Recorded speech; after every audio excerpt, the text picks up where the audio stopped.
بسم الله الرحمن الرحيم الحمد لله رب العالمين والصلاة والسلام على أشرف المرسلين سيدنا محمد وعلى آله وأصحابه أجمعين وبعد السلام عليكم ورحمة الله تعالى وبركاته كتولي جماعة بسم الله مبه ومبدو ومبكياسي كدرس ميدن دو صور من حياة الصحابة يوتنو او درس فكرنو دو في صحابة جو نلا صلى الله عليه وسلم ما كتدو سلمة بن قيس الأشجعي غان في يوتريكو يوتا دوكم في مكة بيودن سي انفوتريك درسون إن شاء الله إن وداي تعليق سيدا انركو يوتا كم دو في مكة في no ɓeyden famirde no piiji fewnorno noon eɗen yewtude fi hunde enen e nden hunde ɗon nde woɗɗodiri ka zamanu woɗɗodirgol ko ka zamanu kadi waɗi ha alhaaliji ɗin kadi woɗɗodiri noone gurdam ɗan kadi woɗɗodiri wonema kala ko gurdam gotan ɗan kono noone on no woniri noon no yiltodiri seeɗa feeno nulaaɗo sallallah alih w sallam nulete hari gurdam ɗan no woodi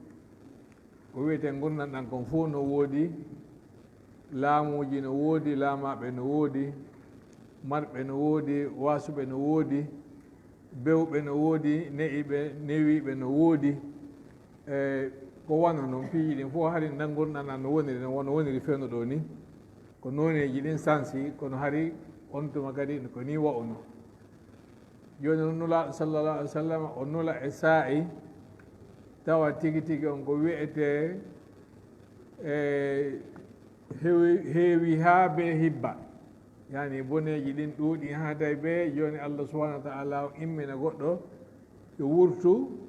yo boneji ɗin iwu allah tago ɗo on o anditanaka moƴƴireji ɗe woni ɗe waɗi ɗin ɗum ɗon mo yeddede feere tagu ngun hakkunde maɓɓe soñdia on no tiiɗi ko hoore ɗum nulaaɗo sallallah alih w sallam nula o ari tawi ɓe kanko nulaaɗon sallallah alih w sallam o heɓa wakkilare muñal tabitugol fellutugol wondema allah subahana wa taala on faabotomo ɗum ko telen sengo makko on tawi ɓe o heɓa yimɓe laaɓuɓe suusuɓe wakkiliɓe yondiniɓe fi aduna ko wona takko makko ko ɗiɗo piiji hawti fotti diina kam wawi yaajude ɓayde noon diina kam fuɗɗama makka en yewti en fof en yii ɗe manditi en nani arno hatta isa e goo makka on ko innete kon ɓeeɓi few honno e ndelan sintire ndiyan tubbata hannde kadi mi mana ɗo on diina kam wata heɓude ɗo doole hannde kadi hewti nokku goo tawi be diina kam iwa ɗon few yaha nokku goo hewto e madina hewtugol madina tawi allah waɗi tigi tigi no qur'an o wiiri noon ko abbere fuɗude woni gabbe fuɗi addi jihadiji ɗin nder ton on hakkunde nulaaɗo e Quraysh e alyahudiyankoɓe hoɗunoɓe madinatul munawwara kanu laaɗo gaynano ɗon sallllahu alih w sallam fi ɓen ɗon hari leyɗe janane goo immike ka hirnange rumiyankoɓe ɓen ɓeni sen acci ɓe ɗo ɓe laamino ɗen hanki ɓe heeɓi doole ɗo haray pehe men boni ɓe sortoto e ley laamateri men ndin Arabie Saoudite joni e Jordanie takko ɗon ɓe waɗoyi to jihaadi ɓe arte hollugol ɓe ayɓe to awa menen e fanɗude awa dow goɗɗo watame memude ɓe jooɗota kadi ha goɗɗo ara tawa men ka suuda min piya men o bonnana men komin mari ko si goɗɗo inni min haɓay min fotta e makko ka ɓurure ma min haɓoya ka makko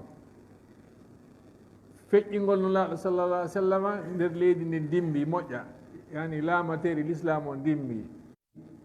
yaltunoɓe ka diina few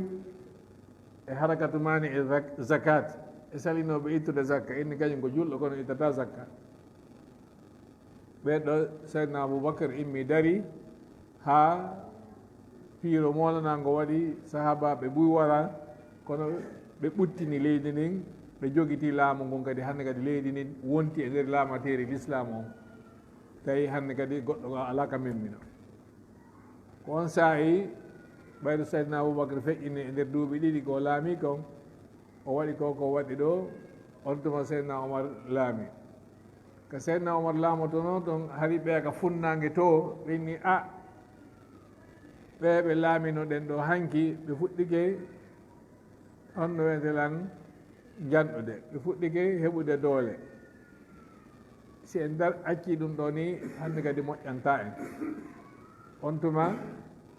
laamuɓe julɓe ɓen heeɓi hakkille ɓenni joni senden konuli ɗin ɗiɗi konugo yaara funnange haɓoygol furs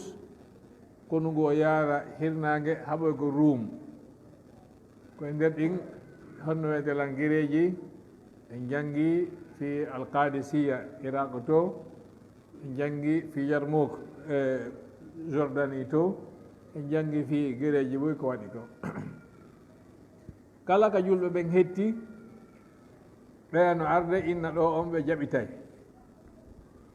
ka julɓe ɓen ari won siɓe hetti ɗon ɓeya inna ɓe etoto ɓe jaɓita ɗon julɓe ɓe inna o joni minen kadi min ɓeyda doole amen ɗen ɗo ha min tabita ɗo joni noon fiyo men hisu ɗo ɓe men yaha yeeso ɓe men yaha yeeso ko ɗum simin hisina ɓaawo ga ɗum woni goo hari wuurunoɓe on saaha ɓen ka leyɗe arabu jasiratul arabiya ma wonnoɓe biradi faris ma wonnoɓe cham ɓe fof maɓɓe hiɓe tampi tampere wotere nde jagguji laamuji hunƴuɗi joni noon jama si ɓe yii tum goɗɗo ma woɓɓe wallayɗo ɓe sorto e nder laamuji hunƴuɗi haɗa ɓen ɗon no wela ɓe hiɓe jaɓana ɓen ɗon fiyo ɓen ɗon aru walla ɓe hetto kamɓe kadi ɓe wuura no ɓe hani wuuride noon ko ɗum waɗi hande kadi ɗe leyɗe ka l'islamu ala to ko jamaji ɗiɗi woni toon laamiɓe e fewjoɓe e bewɓe marɓe goɗɗum ɓen no feere jama leydi ndin ko innete ko population on wawaɓe ɓen e jatte piye jaɓay ko jeeyi ɓen kadi no feere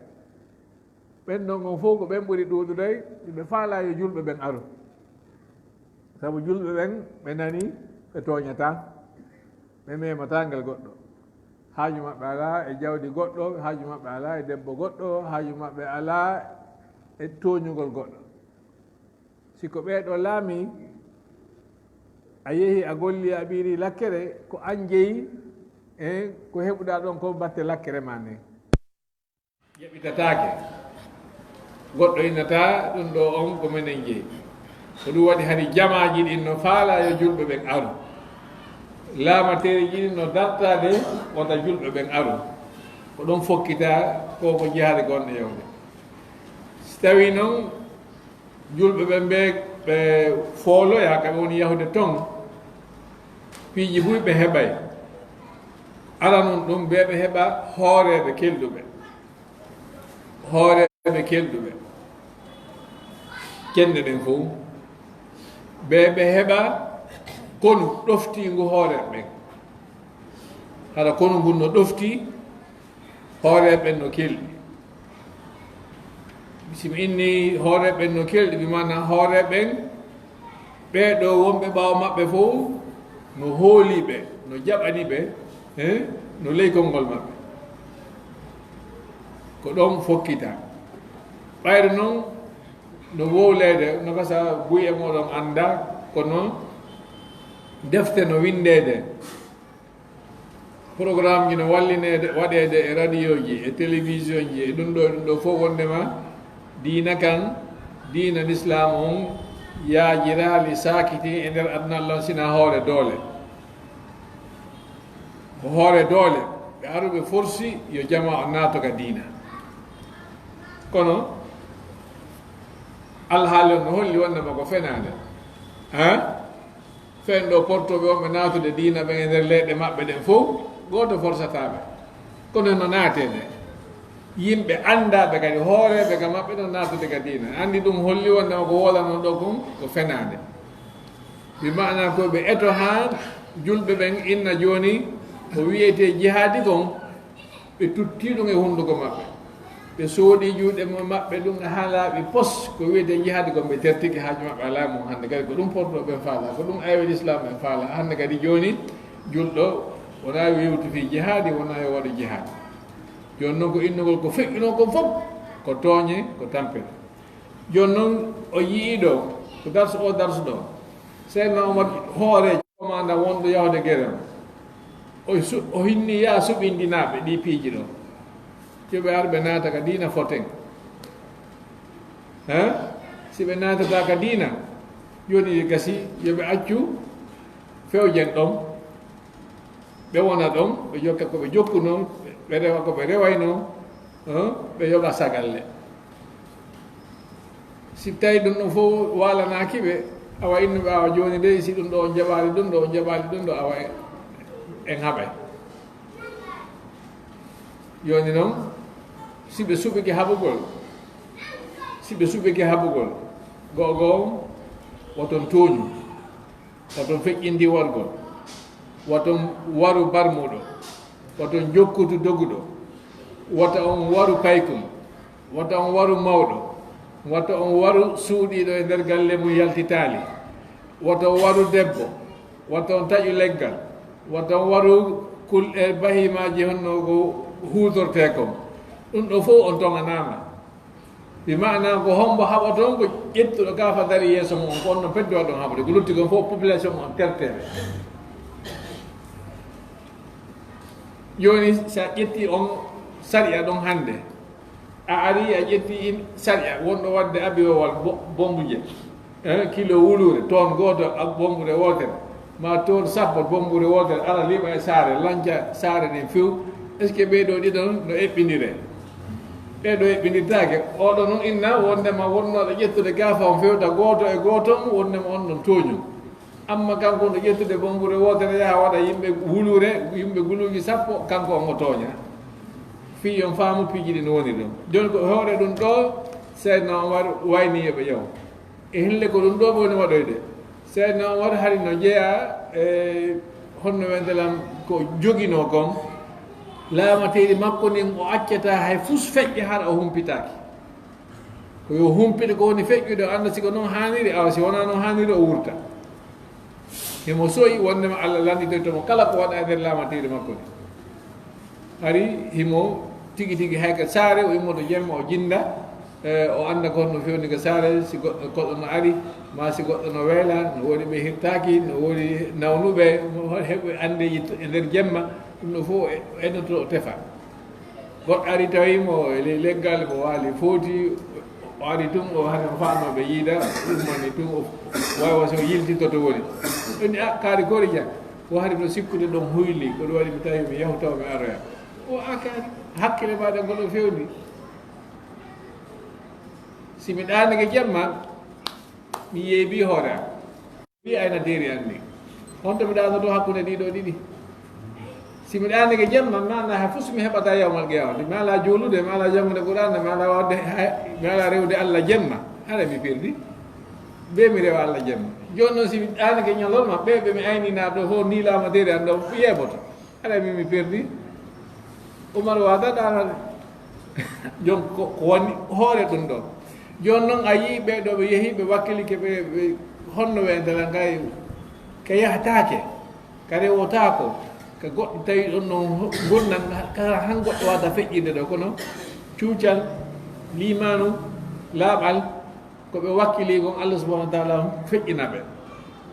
sattindeji moƴƴa gono allah feƴƴina ɓe ɓayno ɓe feƴƴoyi ko honɗum ɓe yeehi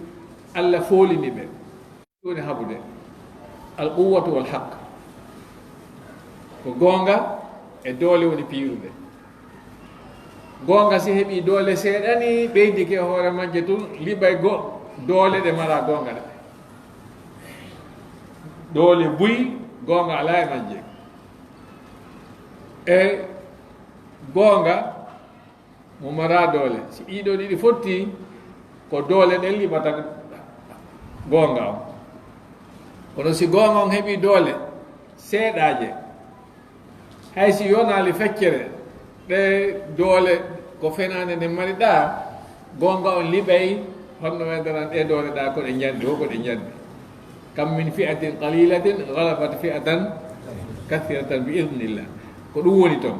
mana ko alquwatu ma alhaq si heɓi ke seeɗani yone oto tawa hara haq on no nder toon ko ɗum waɗi kamɓe ɓe yeehi yimɓe seeɗaɓe aɗa naata e saare foola saare nde fo laamo saare o wattani haqqille ɗum joni yimɓe seeɗaɓe guluji sappo ni ara fewja hoore ko nakiri fo nde wontere ko haqqille ma tawa ɗum no metti jaɓuɗe ɗum wawi jaɓade o hara yimɓe ko nakiri boyi no tawti ɗen arɓe ɗo ko seeɗaɓe wonno haɓiduɗo e maɓɓe kono luttuɓe ɓe fof kañum ƴettaɓe ko ayɓe maɓɓe ɗon on siɓe ari honno weddela siɓe naati heɓay ka ɓe wona ko tooli maɓɓe kono si tawi ɓe wonno haɓude ɓen eɓe ɓe woni jooɗodaɗe ɓe fof ko ayɓe ɓe wata jooɗade ko ɗon fameten wonnema ko wonnoɓe wonde jihaade ɓen ko ɓe hooreɓe tooñoɓe ɗo ɓe wonno haɓude kono jama ala ka haɓede ko ɗum waɗi jama haade kañum ara natana hoore mum ka diina wata wata miijo gulu ɓe wata waɗinne ko ɓe goto be suudu ɓe yonay yonata ko noon fewndori joni ɓayɗo ɓe yeehi ɓe waɗi golle koɓe waɗi kon fou ɓe heeɓi jawdi anditugol wondema ɗo min yangike min piiri ɗimmoɓe amen warama woɓɓe amen balminama kono ndi jawdi ndi min heeɓi ɗo si wonano Omar ibn Khattab imminnomen ɗo haɗana kanko halfinnomen o place ɗum ɗo heɓotano ko joni daren ɗo ko neldenmo tawa ɗum ɗon honno wentelan lordata en enen kono haɗa no wondanen e jikke ka makko naɓa hewtina en jangguigi so lanni arno ɗon focca o nattori ko addori kon o arti o honi laawol moɗi Allah waɗali barki ko nurɗa la kon e nokke ɓe maki si ɗum ɗo sendaka ɗo ha ɓeɗo waynodiri ɗo woɓɓe maɓɓe iwi ɗo heɓali geɓal mungal an e min haɗay ko heeɓi e wo en ɗaɓɓu Allah waɗi ɓe sendi ɓe ɗumanni ɓe regil ko ɓe regilta ko koya andu haɗa goto e maɓɓe jooɗaki no faala wonde kañum ko min woni kaari ko min woni kaari awa Allah hewtinilan ɗo ko min woni kaari awa joni ko ɗo koni ko ɗum ɗo ɗipiiji ɗo wawaten heɓde darsu anden wondema ko jokkano kon ko jama on fof jokki hunde wootere ɓe fof maɓɓe ɓe rewi laawol gootol ɓe fof maɓɓe ɓe heeɓi anni e gooto ɓe heeɓi miijo wooto ɓe naɓi piiji ɗin Allah naɓani ɓe ɗi yeeso na ɗuuɗugol jama on ko fewtugol maɓɓe nokku gooto on jama ɗuuɗi o si ɓe fewta nokku gooto wata maɓɓe haray ko ɗum min no mi waɗa ɗon taalik seeɗa fii ka honno wedelan Salamata bnu Qays aren ka Mu'adh bnu Jabal ko ɗo woni darsu men on hannde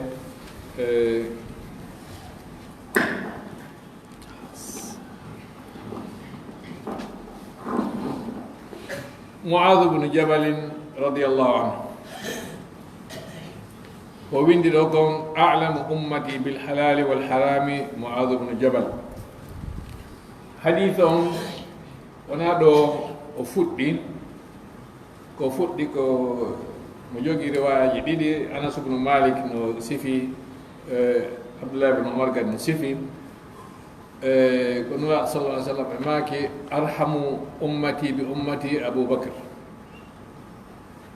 wa ashadduhum fi dinillahi Umar an Uthman wa aghdahum bil halal wal haram Mu'adh bnu Jabal wa aqra'uhum Ubay ibn Ka'b wa afraduhum Zayd ibn Thabit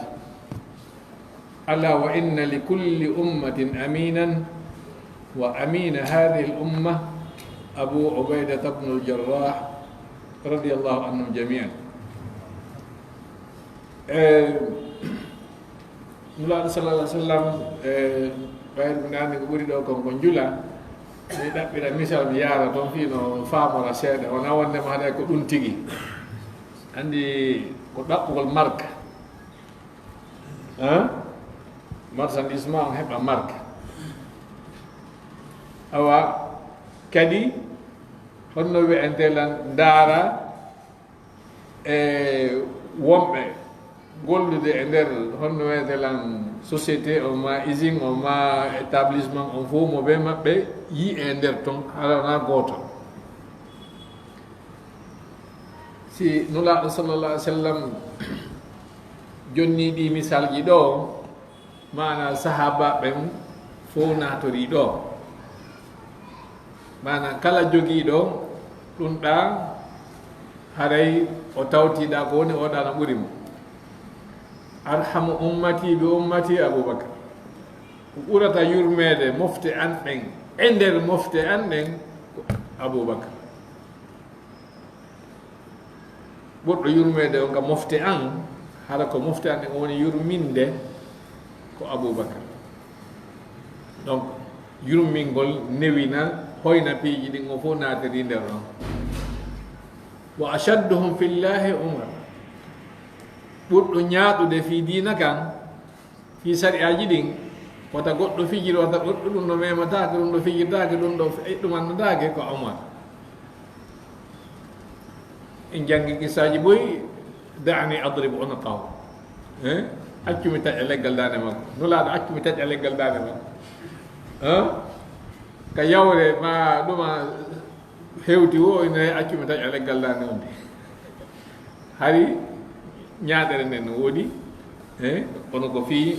goonga on wona fii yawagol goɗɗo wona tooñugol goɗɗo wona miyengol hakke mo goɗɗo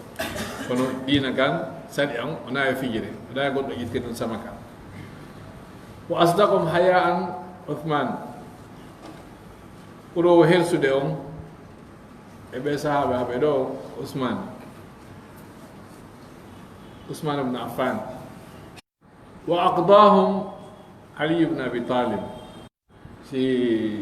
goɗɗo yani ko ñaawete o ñaawa hara ko noon tigi woniri ɓurɗo anndude ɗum mo fof ko ali ibne abi talib amma andugol ko harme ko dagi ngal gandal ɗon ko muad ibnu jabal wawgol jande alqur'an on ko ubay ibn ka'ab andugol fi ndondi zayd ibn thabit ɓayde nulaɗo maaki ɗum ɗo fof ɓe inni leñol ɓe leñol no mari hoolaɗo maɓɓe on enen hoolaɗo men on ko abou bayda fiya andugo fi hombo wona yewtede sino laaɗo inni ɓeeɗo fof ko ɗo ɓuri hunde kaari ala ka goɗɗo ɓeyda ɗum hannde gadde o ɗo si innama ko wona ɗo fof ko afalu tafdil a'lamu asdaqu ashaddu arhamu afradu aqda ashaddu haya an ɗum ɗo fof ko afalu tafdil mana ko o ɗo ɓuri si kaari no mari a oɗo no ɓuri mo si kaari no mari ko oɗo ɓuri ɓurɗo on ko ɓen ɗon yewta fi mum ɗo lamma ashraqat jaziratu larabi bi nuri lhuda walhaqi kana algulamu lyathribiyu muadhu bnu jabalin fatan yafi'a wa kana yamtazu min atrabihi bihiddati aldhaka'i wa quwati al'arida wa raw'ati albayani wa uluwi alhimma feeno jaziratul arabu on allah on funni annora goonga e peewal on e nder leydi ndin allah on ƴentinno goonga e peewal annora peewal annora goonga mana l'islam on tigi nde arno hari o sagata jeeyaɗo yasriba wiyeteɗo muazu bnu jabal o sagata kecco fatan yaafi an hari himo ɓurdi ɗimmoɓe makko ɓen faamugol heña hiddatu zaka yaawa ko faamata andugol ko waawa jaabade goɗɗo anda ko honno goɗɗo faana wolude e waawgol haala laaɓuka e jogagol himme fi waɗugol ko kelɗi hadi mo andira ɓiɓɓiji ɗo wa kana ila dhalika mujtalihi wa yamliku alayhi fuada ɓenni hoore ɗe hakkille ko o mari e wawgol haala hari ko suka labbaɗo sukundu nun makko no moɓodiri seeɗa mana sukundu no sukki hindu moɓodiri ko ɗinne jaalu shaar kadi ñiiƴe makko ɗen no rawni so moosi a yiyay ñiiƴe labbaɗe hari si goɗɗo ndaarimo o welnay gite on tigi ɗen sabu labeede makko o mana o welnay gite ndaaroɓe mo ɓen sabu ngari makko kin e tawde kadi himo waawi haala kala yiɗɗo mo yiɗay mo ka ɓernde gite ɗen yiyay labaɗo ɓernde nden yiɗa on tigi أسلم الفتى معاذ بن جبل على يدي الداعية المكي مصعب بن عمير وفي ليلة العقبة امتدت يده الفتية فصافحت يد النبي الكريم صلى الله عليه وسلم وبايعته وناتنا قدينا كي معاذ بن جبل يجود مصعب بن عمير taarikh on joni ko jangoɗen ɗo komo andintinde ko homwoni Mus'ab ibn Umayr ko oɗo suka nulaaɗo sallallah alih w sallam imminno yo yaadu e attinoɓe arde ɓen iwi Madina ari yiidi e nulaaɗo naati ga diina ɓinni yaadu e ɓe jannaɓe alqur'ana nodda ga diina kasara Yasriba Mu'adh ibn Jabal koye juuɗe oɗo naati ga diina ɓayru hitande nden hewtitoyi ɓe immi kono ɗimmugo ɓe mana setewol ɗimmolngol ɓe ari ga nulaaɗo sallllahu alih w sallam ɓe waɗi bay'atul aqabati thaniya on hari Mu'adh ibn Jabal no tawa en yewti ɗo hari haldi fotti on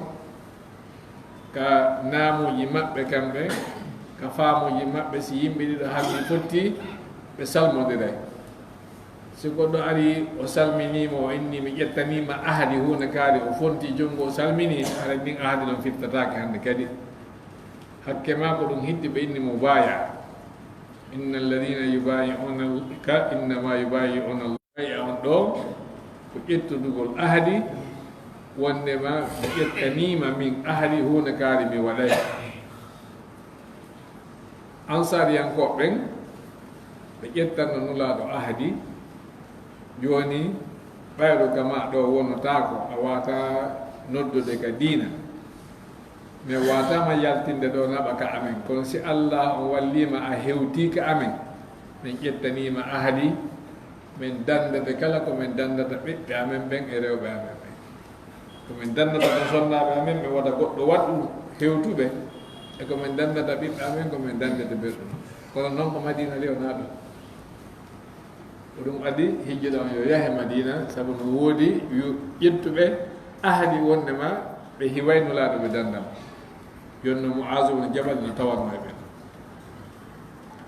فقد كان معاذ مع الرهط الاثنين والسبعين الذين قصدوا مكة ليسعدوا بلقاء رسول الله صلى الله عليه وسلم ويشرفوا ببيعته وليخطوا في سفر التاريخ أروع صفحة وأزهاها إموجيانو إن فد يم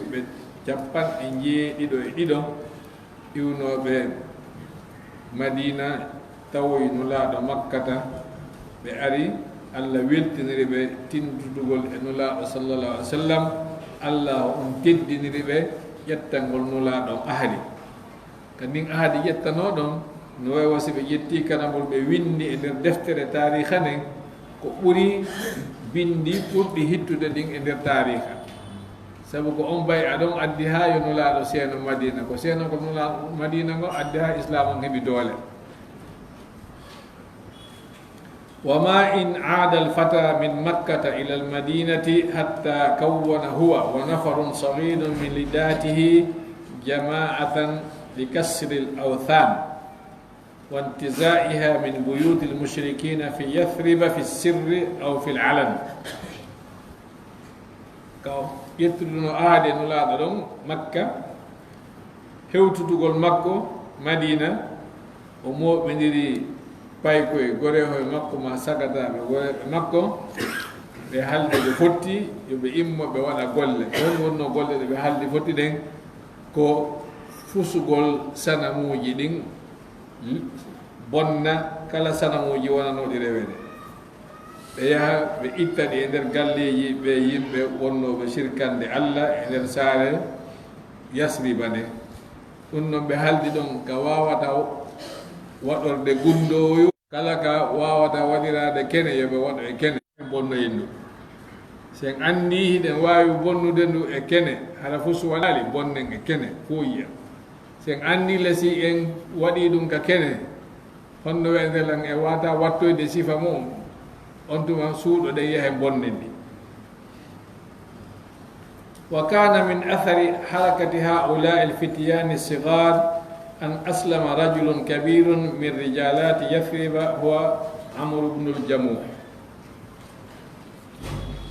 o haraka mana dillande ko inneten kon ko mouvement ko ɗum innata ɗum feeno ɗo dillande ɓe sukaɓe sewɓe ɗo heɓuno battane waɗi ha aaden mokobajo e nder mokobaɓe madina ɓen naati ga diina o wiyeteɗo amru bnu ljamuh.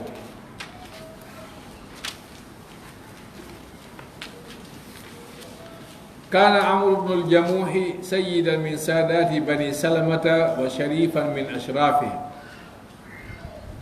عمرو بن الجموح وكوهو يندر كوهو ببني سلمة تدد يندر تدد بمبع. وكان قد اتخذ لنفسه صنما من نفيس الخشب كما كان يصنع الأشراف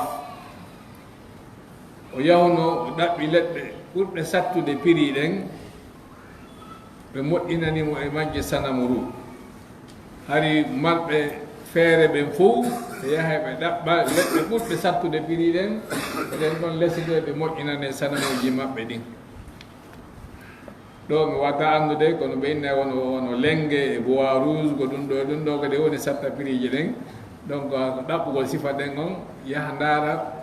ñeeñuɓe tigi tigi ko wawata lesande ɓe sanamuru ndun newɗina ndu ha tigi tigi wona sanamuru labandu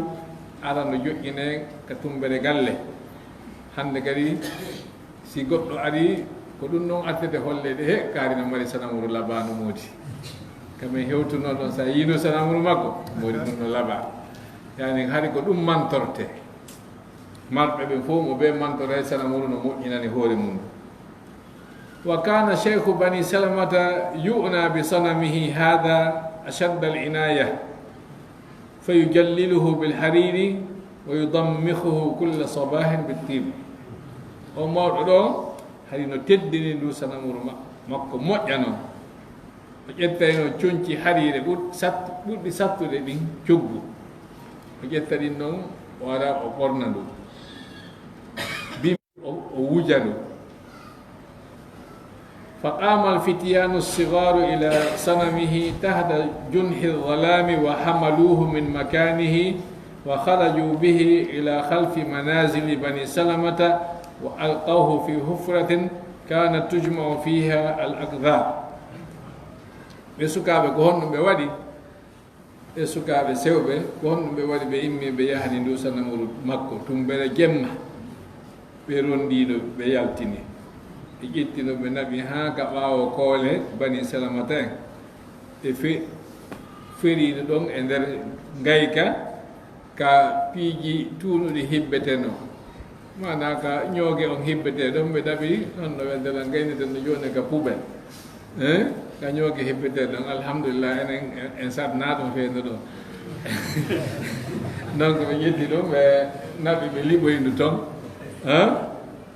فلما أصبح الشيخ افتقد صنمه فلم يجده. mawɗo on fini bimbi o yi'ali sanamuru ndu o hatti ndu o yi'ali ndu iftakata ko mana o hatti o yi'ali ndu wa bahtha anhu fi kulli makanin hatta alfahu mukibban ala wajhihi fi lhufra ghariqan fi laqdar weyti bimbi o ɗaɓɓitindo o yi'ali o ɗaɓɓiti ha o taweylu hindu hippa yani yeeso ngon no hippa e nder ngayka e hakkunde tuundi fa qala wayhakum waylakum man ada ala ilahina fi hadihi leyla waylakum ko kamba ko homɓe mo on ari tooñi allah amen ɗo jamma waɗimo ko waɗi ko ثم أخرجه وغسله وطهره وطيبه وعاده إلى مكانه وجدت سنمرون ولوتي ولبني ودورتيري ونتيري ودرني ودرين وقال له أي منات هيك أن يا منات والله لو أني أعلم من صنع بك هذا لأخزيته حالا يدو سنمرون سيم أنه نقوهم بواد معلوم مهر سنينه وودن وقدم هاو هرسا فلما أمسى الشيخ ونام تسلل الفتية إلى صنمه وفعلوا به ما فعلوه في الليلة السابقة موضوع ناتي والي سكا بمولتي كنون التسلل كمولتغو بمولتي جمع بأرندو بهندي نقري بوادي نقو بوادي فما زال يبحث عنه حتى وجده في حفرة أخرى من تلك الحفر o yalti kadi o ɗaɓɓito e bimbi so tawidu e ngayka go'o e gayɗe saare nde ɗon ɗe fa akhrajahu wa gasalahu wa tahharahu wa attarahu wa tawa'ada man adaw alayhi ashadd alwa'id o looti o yaltinde ka ngayka o looti o laɓɓini o wurni o kambani kala waɗɓe ɗum ɗo kamba molanaɗo فلما تكرر ذلك منهم استخرجه من حيث ألقوه وغسله ثم جاء بسيفه فعلقه عليه وقال يخاطبه والله إني ما أعلم من يفعل بك هذا الذي تراه فإن كان فيك خير يا منات فادفع عن نفسك غير يالتنينو بفروك غودي تاتي نياندو غو ارتيريندو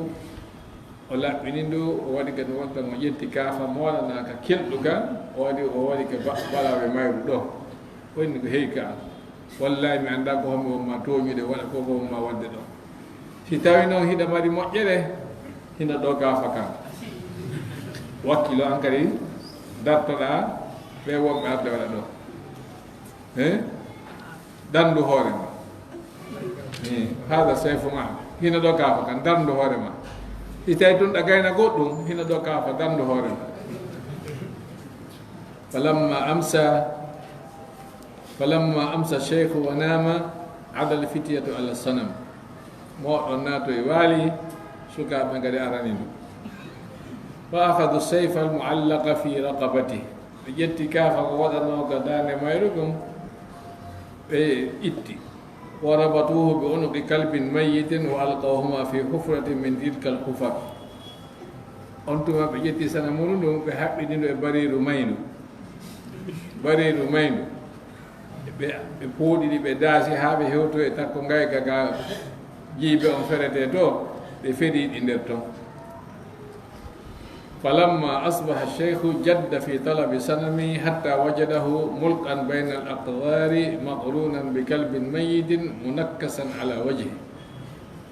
ويتي بيمبي مودون دابتي hittini fi ɗaɓɓude sanamuru makko noon ha o tawoyno hiɗo fera e nder hakkunde ndi tuundi ɗo hindo haɓɓidira e bareeru maynu hindo junnita kadi yeeso on no hippaka leydi inda dhalika nadara ilayhi wa qala tallahi law kunta ilahan lam takun anta wa kalbun wasta bi'rin fi qaran onni mi woniri allah tawno ka an e bareeru on wonatano e nder woynu hara hiɗon haɓɓidira on ɗiɗon haɓɓidirtake unte ɗon e nder woynu tawno ka Allah an e bareedu may ndu on haɓɓinirtaake unte ɗon e nder woyndu ثم أسلم شيخ بني سلمة وحسن إسلامه ko on tuma o naatiga diina kono wona ɗum ɗo tum waɗi hay yewtere hoye buy waɗi ha yimɓe buy felimo joni ko ko wonɗa wadde ɗo anti nafaali hoore mum mo nafaali hoore mum nafata goɗɗo mo nafaali hoore mum nafata goɗɗo ko wonno noon ɓe wakkilori seeɗa ha ɓe diina kan heɓi galle heɓi julɗo hande kadi neɓe seeɗa tawi galle woni fof woni julɓe hande kadi noon ko ɗon diina kan heɓi doole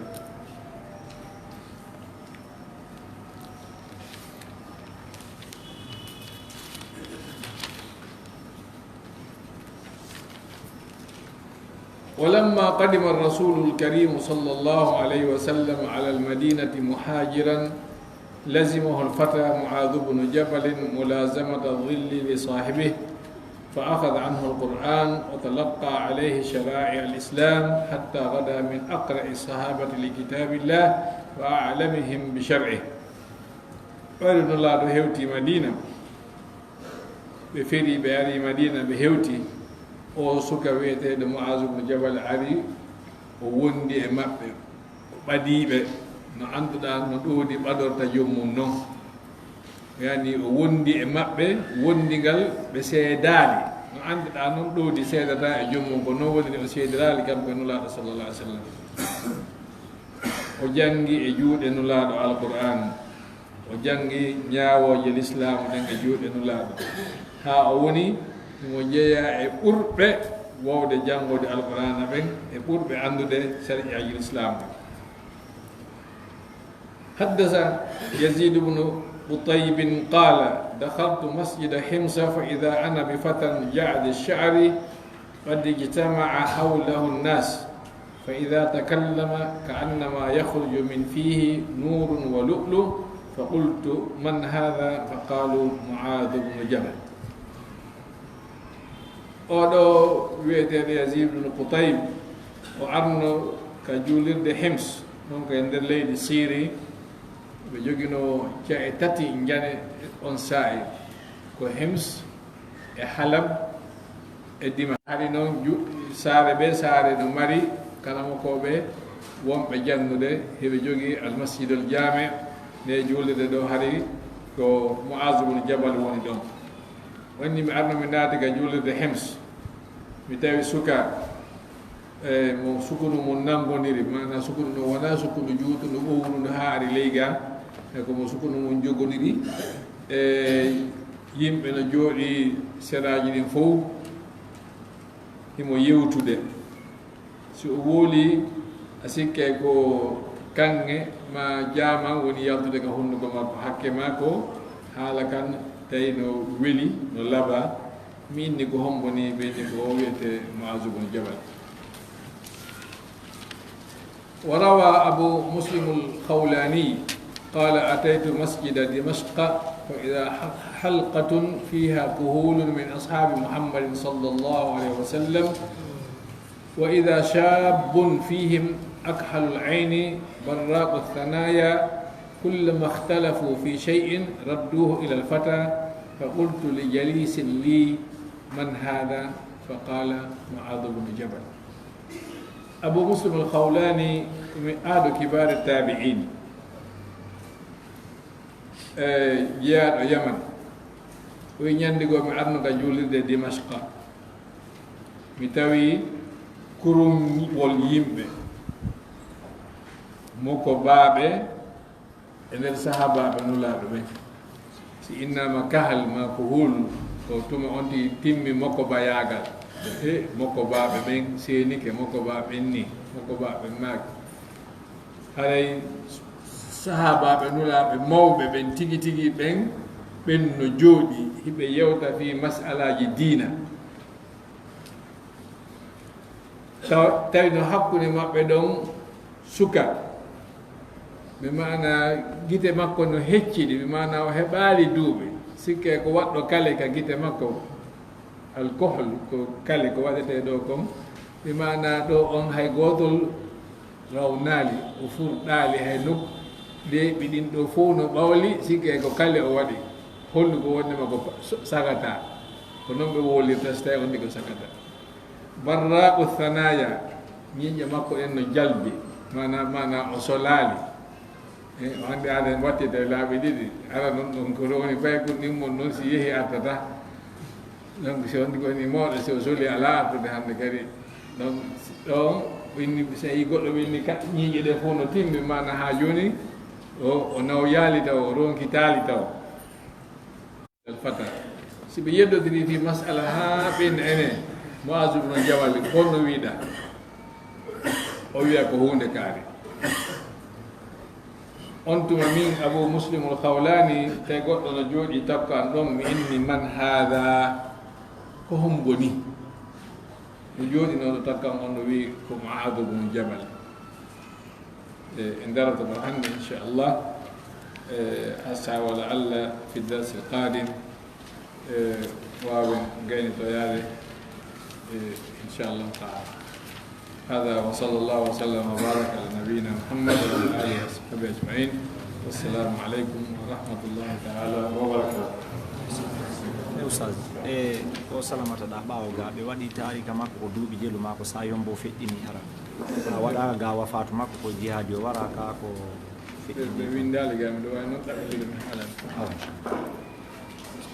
ko suwaɗu min hayatu sahaba yani yewna qissa maɓɓe o fof wonɓe jangude nam